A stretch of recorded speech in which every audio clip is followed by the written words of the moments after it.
नमस्कार। आज विशेषतः मी आपल्या समोर याच्यासाठी येत आहे की काही माध्यमांच्या माध्यमातून आणि पिंपळगावचे माजी सरपंच नवनाथ सुपळे आणि ग्रामस्थ माझ्याकडे आले होते आणि त्यांनी असा मुद्दा उपस्थित केला की पिंपळगाव जोगा धरणाचं नाव बदलायचं का काय, असं तालुक्याचे लोकप्रतिनिधी म्हणून तुमच्या मुखातून जे वाक्य आलं त्याबद्दल गैरसमज निर्माण झालेला आहे।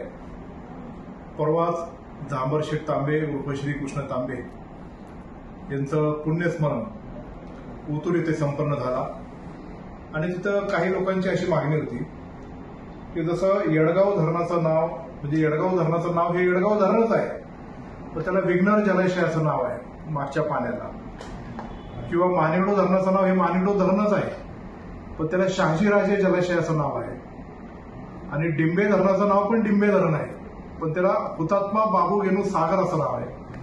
तसं पिंपळगाव जोगा धरण जे आहे ते पिंपळगाव जोगा धरणाचं नाव हे पिंपळगाव जोगाच राहणार आहे।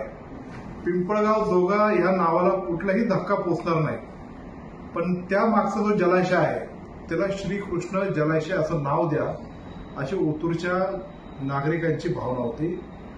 कारण दुष्काळामध्ये श्रीकृष्ण तांबे जे आपल्या तालुक्याचे आमदार होते त्यांनी खूप मोठं काम विशेषतः डिंगोर खोऱ्यामध्ये पिंपळगाव जोगेच्या खोऱ्यामध्ये खूप मोठ्या प्रमाणामध्ये केलं होतं, म्हणून त्यांची ती भावना होती आणि त्यांची ती भावना त्यांनी ती माझ्याकडे मागणी केली आणि तशा प्रकारचं तुमचं जर मत असेल तर सर्वच लोकांची चर्चा करून तशा प्रकारचा प्रस्ताव हा सादर केला जाईल।